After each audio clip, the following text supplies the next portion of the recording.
और सीधे लिए चलते हैं डिंडोरी जिला, जहां मुख्यमंत्री डॉक्टर मोहन यादव पहुंचे हैं, जहां चुनाव प्रचार करते हुए नजर आ रहे हैं। और ये सीधी तस्वीरें जहां साथ ही कैबिनेट मंत्री प्रहलाद पटेल भी उनके साथ मौजूद हैं। मंच की तस्वीरें हैं जहां वीरांगना रानी अवंतीबाई स्मारक पुष्पांजलि कार्यक्रम में मुख्यमंत्री शामिल हुए हैं। डिंडोरी से ये सीधी तस्वीरें जहां आप देख सकते हैं मां नर्मदा की प्रतिमा यहाँ पर ये बड़ा माला जो है उससे सभी लोग सम्मानीय मुख्यमंत्री जी का, सम्मानीय प्रहलाद जी का, सम्मानीय संपतिया जी का और सभी लोगों का इस बड़े माला से स्वागत करने का कष्ट करें भारतीय जनता पार्टी की ओर से।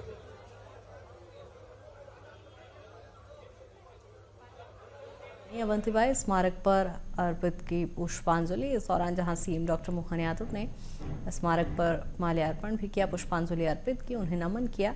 और तस्वीरें जहां कैबिनेट मंत्री प्रहलाद पटेल भी उनके साथ मौजूद हैं, साथ ही स्थानीय नेता कार्यकर्ता भी उनके साथ मंच पर मौजूद हैं। और यहां चुनाव प्रचार करते भी मुख्यमंत्री नजर आएंगे। और ये सीधी तस्वीरें हमारे बीच में इस क्षेत्र के सांसद सम्मानीय फग्गन सिंह कुलस्ते जी उपस्थित हैं। उनसे मैं आग्रह करता हूं कि संबोधन करने का कष्ट करूंगा। माननीय फग्गन सिंह कुलस्ते जी।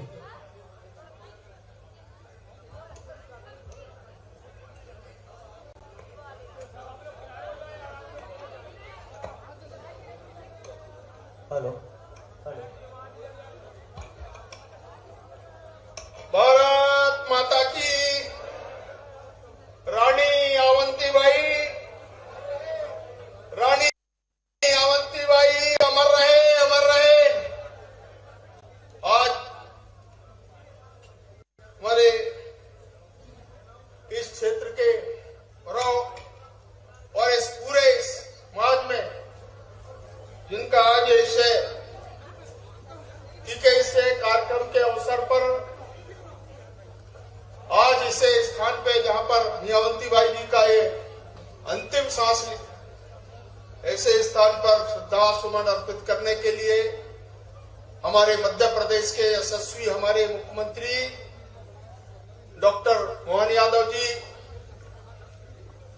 और आज विशेष तौर से हमारे यहां उनका पहली बार आना हुआ है और इसलिए आप सब भाई और बहनों के तरफ से मैं उनका अभिनंदन करता हूं, स्वागत करता हूं। हमारे मध्य प्रदेश सरकार में हमारे वरिष्ठ मंत्री आदरणीय प्रहलाद पटेल जी, हमारे मध्य प्रदेश सरकार के हमारे मंत्री संपतिया उइके जी, हमारे प्रदेश के अध्यक्ष लोधी समाज महासभा के आदरणीय अध्यक्ष मान हमारे पूर्व मंत्री आदरणीय सिंह पटेल जी, बढ़िया जी और सभी समाज के यहाँ पर प्रबुद्धजन, हमारे पार्टी के जिले के अध्यक्ष जी, ऐसे सभी मंच पर विराजमान सभी अतिथियों का मैं अभिनंदन करता हूं। अभी ये से मानसून के कारण थोड़ा व्यवधान पैदा हुआ और इसलिए हम सब हमारे मुख्यमंत्री जी को सुनना चाहेंगे, समय का अभाव है और इसलिए मैं आप सब भाई और बहनों से चाहता हूं कि हम सब आज इस बलिदान के अवसर पर वीरांगना रानी अवंतीबाई के इस बलिदान के अवसर पर हम सब यहाँ उपस्थित हुए और इसलिए मैं हमेशा आप सबसे बातचीत करता रहता हूं। हमेशा परंपरा को हमने यहाँ पर निर्वहन किया है। और ये सीधी तस्वीरें आप देख रहे हैं जहां मुख्यमंत्री डॉक्टर मोहन यादव की और कैबिनेट मंत्री प्रहलाद पटेल भी उनके साथ मौजूद हैं रानी अवंतीबाई स्मारक पर, जहां उन्होंने पुष्पांजलि अर्पित की। और उन्हें ये हमारे देश की विशेषता है, हम मातृ संस्था के आधार पर देश की संकल्पना करते हैं। इसलिए दुनिया के देश, कोई देश 200 से ज्यादा दुनिया के देश है, लेकिन कोई भी मातृ संस्था को इतना महत्व नहीं देता है जितनी महत्ता हमारे अपने देश में मिलती है। हम अपने यहाँ भगवान का नाम भी अगर लेंगे तो सीताराम, राधे कृष्ण, देश के लिए भी जोड़ेंगे तो भारत माता की जय, भारत पिता की जय नहीं बोलते, भारत माता की जय, क्योंकि हम मातृ संस्था के आधार पर समूची संस्कृति बल्कि उससे आगे बढ़कर हम अपनी वसुधा को, अपनी मातृ को जिस प्रकार से आदर की निगाह से देखते हैं, मुझे इस बात का गर्व है। ऐसी मातृ संस्था पर, मातृ सत्ता पर विचार करने के लिए ऐसी वीरांगनाओं की लंबी श्रृंखला हमारे पास है, जिनको अतीत के काल से देखें। महादेव का वो समय और अवंतीबाई ने भी सदैव महाकाल को अपना ध्यान में रखा है। हमारे यहाँ ये लंबी परंपरा है। काल के प्रवाह में महादेव भी गुस्से में, महाकाली जब आई थी तो उनके सामने लेट करके उन्होंने उनका क्रोध शांत करने का प्रयास किया। जब शक्ति अपने रौद्र रूप में आती, अपने भाव से आती, जो अपने एक एक क्षण का उपयोग अपने पूरे परिवार को लेके चलने के लिए, अपनी पूरी संस्कृति को बचाने के लिए हमारी मातृ संस्था, हमारी मातृ शक्ति सदैव पूजनीय रहेगी। हम सब जानते हैं इस बात कि इसमें आप अंदाज लगा सकते हो। रानी दुर्गावती, रानी अवंतीबाई, झांसी की रानी लक्ष्मीबाई, ये तो अभी हमारे 200-300 साल के इतिहास के अंदर की चीज है, जिन्होंने वो पुरानी परंपरा को, जिनके आधार पर देश सदैव गर्व करता आया है। हम सब सौभाग्यशाली हैं। लेकिन मुझे इस बात को कहने में भी कोई गुरेज नहीं है, खास करके रानी अवंतीबाई के लिए। केवल अपने प्रजा के लिए, केवल अपने देश की आजादी के लिए अपने बलिदान से देश को गौरवान्वित किया। वेलिंगटन की सेना के सामने डट करके, और एक बार नहीं, अंग्रेजों को 3-3 बार छक्के छुड़ाए। बिछिया का थाने पे आक्रमण करके अंग्रेजों को कपा दिया जिनने। उनके जीवन का इतिहास अगर अपन पढ़ेंगे तो लगेगा कि हाँ, हमारी रानी अवंतीबाई क्या कितनी बहादुर हमारी बहन थी, बेटी थी, हमारी मां स्वरूपा थी। हम सौभाग्यशाली हैं। ऐसी हमारी अवंतीबाई, जिनके कारण से देश स्वतंत्र हुआ, हम उनका वंदन करते, अभिनंदन करते। और जिस समाज से वो आती, हमको इस बात का भी गर्व है। हमारा ये पूरा क्षेत्र, माननीय प्रहलाद जी ने सही कहा कि मूलतः हमारी जो आबादी जिस वंश से आती होगी, उनकी आबादी के गांव यहाँ नहीं है, लेकिन पूरा क्षेत्र ये पराक्रमी पुरुषार्थ को पूजने वाला क्षेत्र है। इसलिए पराक्रम पुरुषार्थ के बलबूते पर वो सदैव वंदनीय रहेगी। मुझे इस बात की खुशी है कि जैसे हमारी सरकार बनी, और सरकार बनने के बाद हमने निर्णय किया कि हमारी कैबिनेट होगी, तो पहली कैबिनेट हमने जबलपुर में की रानी अवंतीबाई के नाम से और रानी दुर्गावती के नाम से। मुझे इस बात की प्रसन्नता है। हम अपने ताली बजा करके क्षेत्र को जो मान दिया, सम्मान दिया, मैं माननीय मोदी जी के लिए धन्यवाद देना चाहूंगा, जिनके कारण से हमारी सरकार बनी। और माननीय मोदी जी ने सरकार चलाते चलाते कई सारे काम किए, कई सारे विषयों को तो हम ला ही नहीं पाए। आप अंदाज लगाइए, 1832 की लॉर्ड मेकाले की शिक्षा नीति, जिस शिक्षा नीति के माध्यम से हमारे अपने विरासत के गौरवशाली पलों को भुला दिया गया, जिनके भरोसे पूरा देश सम्मान से संस्कृति को नमन करता था, वो सारे पाठ हटा दिए। हमारे अपनी राष्ट्रभाषा, हमारी अपनी जो मूल सनातन संस्कृति, सबको तिलांजलि देने के लिए अंग्रेजी भाषा को लाद करके अंग्रेजी पाठ्यक्रम के आधार पर केवल कागज की डिग्री के आधार पर नौकरी देने वाली नई शिक्षा नीति उनने लागू की थी, जिनने हमको अपने देश की जड़ों से काटने का प्रयास किया। उन्हीं के कारण से हमारे छत्रपति शिवाजी, महाराणा प्रताप, रानी अवंतीबाई से लेकर के बाकी को इतिहास को 1947 तक अंग्रेजों ने सब जड़ों से काट दिया। दुर्भाग्य के साथ कहना पड़ रहा है, हमको मालूम है आज से नामांकन भरा गए हैं, और ये लहराते हुए कमल के फूल के झंडे हमको जड़ों से जोड़ने की तरफ ले जाते, जब हम अपनी रानी अवंतीबाई को याद करके यहाँ नमन करने आ रहे हैं। हमें इस बात का गर्व है। मैं सभी हमारे कांग्रेस के मित्रों का अभिनंदन करना चाहता हूं। जोरदार ताली बजाओ। हमारे परिवार में आपका स्वागत है, आपका वंदन है, आपका अभिनंदन है। काल के प्रवाह में कई सारी गलतियां की है। 47 से लेकर के अब हमारी सरकार बनने तक की पहले जो समय निकला है, जिसमें इनको सम्मान मिलना चाहिए था, मुझे कहते हुए कोई आश्चर्य नहीं। अरे हमारे लिए आज रानी अवंतीबाई, रानी दुर्गावती, इनके जीवन के पाठ अगर हम नहीं पढ़ाएंगे तो हमारा पुरुषार्थ कैसे जगेगा, हमारा राष्ट्र प्रेम कैसे सामने आएगा, वो कैसे कल्पना कर सकते कि अंग्रेज जिनने छल से, बुद्धि से, बल से, नाना प्रकार के लालच से हमारे बीच फूट डाल करके हमको लगभग 250 साल तक गुलाम बनाया, हमको लूट कर ले गए। ऐसे समय में भी इतने बड़े, इतने शक्तिशाली के उनके राज्य में कभी सूरज अस्त नहीं होता था, लेकिन ऐसे सूरज अस्त जिनके समय नहीं होता, उनको हमारी बहादुर बेटी ने धूल चटाई। हमें इस बात का गर्व है।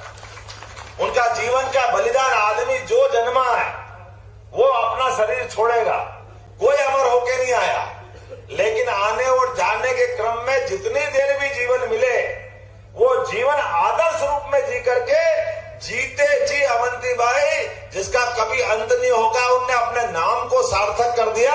हमें इस बात का गर्व है।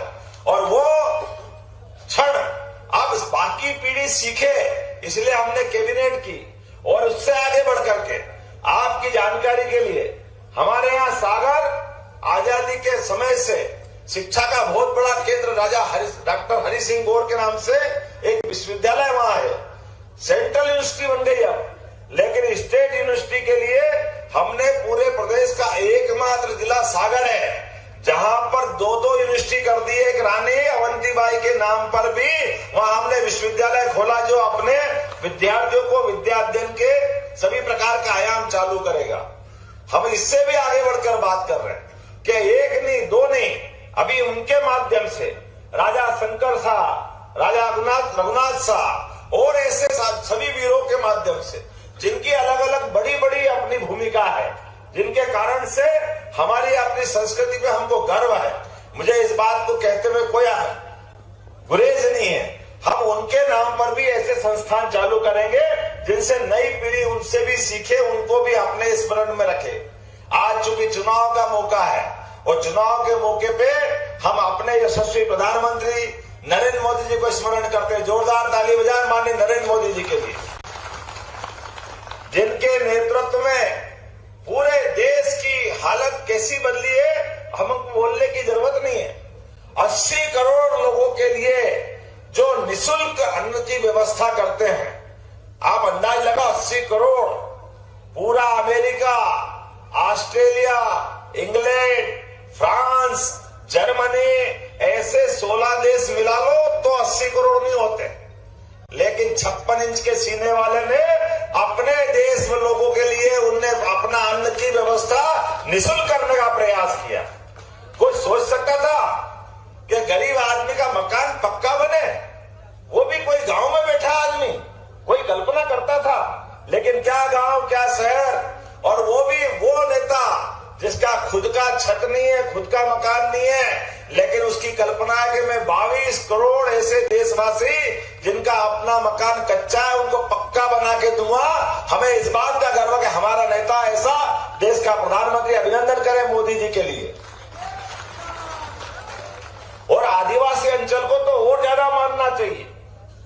आजादी के बाद पहली बार ऐसा हुआ है कि देश का सबसे बड़ा पद राष्ट्रपति का होता है, लेकिन दुर्भाग्य के साथ दूसरी पार्टी, कांग्रेस पार्टी सहित सबने सरकारें बनाई, लेकिन आज तक राष्ट्रपति आदिवासी अंचल से नहीं लिया।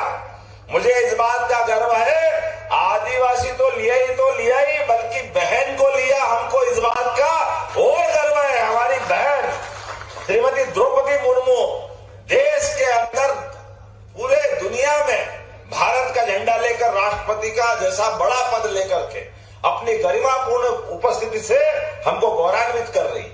हमारे फग्गन सिंह कुलस्ते जी दूसरी बार के मंत्री, लगातार माननीय प्रहलाद जी तीसरी बार के, तो जोरदार ताली बजा फग्गन सिंह जी के लिए। ये जरा भोले भंडारी, जरा ध्यान रखना भाई। वैसे तो हमारे लिए ये परमात्मा की दया है कि मोदी जी सबका ही काम कर देते हैं। हमारी सरकार में कोई विभाग बिना मोदी जी के निगाह के नहीं चलता है, सारे विभागों के माध्यम से। और तो देश के अंदर सरकार तो चलती है, चलेगी, वो तो सुशासन पे चलती है, लेकिन देश के सुशासन में अगर हम रानी अवंतीबाई की बात करते हैं, हम रानी दुर्गावती की बात करते, तो वीरता की बात भी आना चाहिए। और वीरता की बात आएगी तो मोदी जी का नाम सबसे पहले आएगा कि नहीं आएगा? हमारा देश का दुश्मन पाकिस्तान, जब बॉर्डर पर हमारे बहादुर सिपाहियों के साथ पाकिस्तान के लोग किस प्रकार की हरकत करते थे, लेकिन पाकिस्तान को घर में घुस के मारने का भी अगर इतिहास बना है तो नरेंद्र मोदी जी के माध्यम से बना है। हमें इस बात का गर्व है। और एक बार नहीं, दो बार मैं याद इसलिए दिला रहा हूं कि अपन सब भोले लोग हैं, भले लोग हैं। हम भूल जाते कि ये 5 साल में क्या क्या हुआ है। नरेंद्र मोदी जी की सरकार जब फिर बनने के लिए हम आह्वान कर रहे हैं तो नरेंद्र मोदी के पुरुषार्थ को भी याद रखना पड़ेगा। वो चाइना जिसने अपने देश को 1962 में लज्जित किया था, पंडित जवाहरलाल नेहरू उस समय के देश के बड़े नेता थे, लेकिन वो भी उस समय अपने आप को अपमानित महसूस करते थे। 1 लाख किलोमीटर की जमीन चाइना को दे चुके थे। मुझे इस बात की प्रसन्नता है, चाइना तो छोड़ो, हमारे चाइना और भारत के बीच में बसने वाला भूटान जैसा देश, वो भूटान देश को चाइना परेशान कर रहा था। हमने चाइना की हालत वो करी, चाइना घुटने के बल हाथ जोड़ने लगा। मुझे इस बात की प्रसन्नता, जोरदार ताली बजाओ, ये नरेंद्र मोदी जी के कारण हुआ। हमारे देश का सम्मान, हमारे आसपास के पड़ोसियों का सम्मान, पूरे सब प्रकार से जितना आगे बढ़ सकता वो सारे प्रयास किए। और अब तो जय जय श्री राम का जमाना है कि नहीं है? वो जय जय श्री राम। तो बदलते दौर में अयोध्या के सरयू के किनारे लहराने वाला भगवा ध्वज अब हमको बुला रहा है। और क्या अयोध्या, हम तो उज्जैन से आते हैं, बाबा महाकाल महाराज की भी जयकार कर लो, बोले महाकाल महाराज की। क्या महाकाल का प्रांगण बनाया, क्या महाकाल का महालोक। और केवल महाकाल का महालोक नहीं, और पास में आगे चलो तो बनारस से लगा करके सोमनाथ तक, केदारनाथ से लगा के बद्रीनाथ तक सभी सांस्कृतिक अनुष्ठान का जो अभियान चल रहा है, हम किसी को लज्जित करने नहीं जा रहे हैं, किसी का अपमान करने नहीं जा रहा है, लेकिन अपने देवी देवता पे सम्मान नहीं करे, ये कैसे हो सकता है? हम इस दुनिया में अगर हैं तो हमारी सनातन संस्कृति के कारण है। हमारी संस्कृति पे प्रश्न उठाने वालों को अपने आप में झांक करके देखने के लिए ये उदाहरण